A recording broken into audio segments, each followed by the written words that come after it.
UN Secretary General António Guterres is warning the World Economic Forum in Davos that time is running out to get serious about climate change. He was speaking just last hour, saying the situation is like staring into the eye of a storm. And right now, as Guterres sees it, the storm should be classified as a Cat 5 hurricane. Natalie Collada has been listening in. We've heard the Secretary General speak with tremendous urgency about the climate change and global warming issue. What is he saying in Davos, Natalie? Well, Heather, his speech was a candid assessment of what his team calls blind spots on global health, debt, and the climate in the corporate world.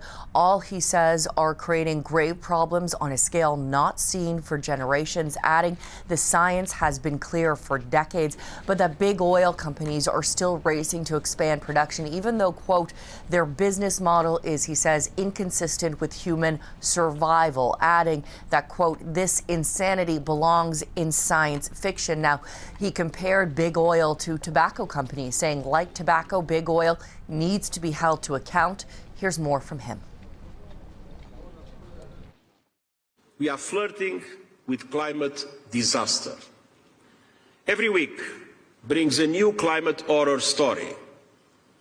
Greenhouse gas emissions are at record levels and growing. The commitment to limit global temperature rise to 1.5 degrees is nearly going up in smoke. Without further action, we are headed to a 2.8 degree increase, and the consequences, as we all know, would be devastating.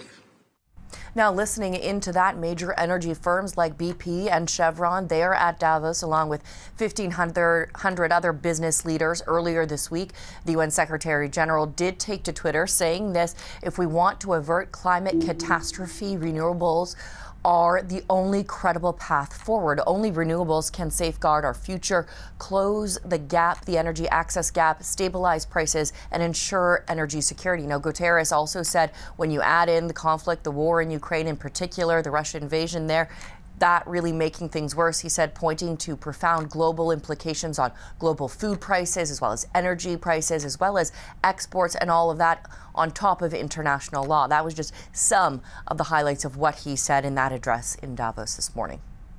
Natalie, Greta Thunberg and other climate activists would certainly share Guterres' sentiments. They are pushing ahead with a campaign of their own in another country, and there's a really interesting story there. That's right. She sponsored, along with other climate activists from around the world, this cease and desist campaign, and it has gathered a lot of support on social media. It's aimed to add pressure at oil and gas companies. It demands that energy companies' CEOs, quote, do this. I'm going to read this for you here. Immediately stop opening any new oil, gas, or coal extraction sites and stop blocking the clean energy transition as we all so urgently need. They also then in this letter threatened legal action and more protests if they fail to comply. The letter has already been signed by some 850,000 people. We also can tell you what you see here on your screen. Yesterday, Thunberg said that she was part of this protest in Germany to protest the expansion of a coal mine there. She said she was kettled by police, detained, and then later let go. Natalie Collada, thank you. You're welcome.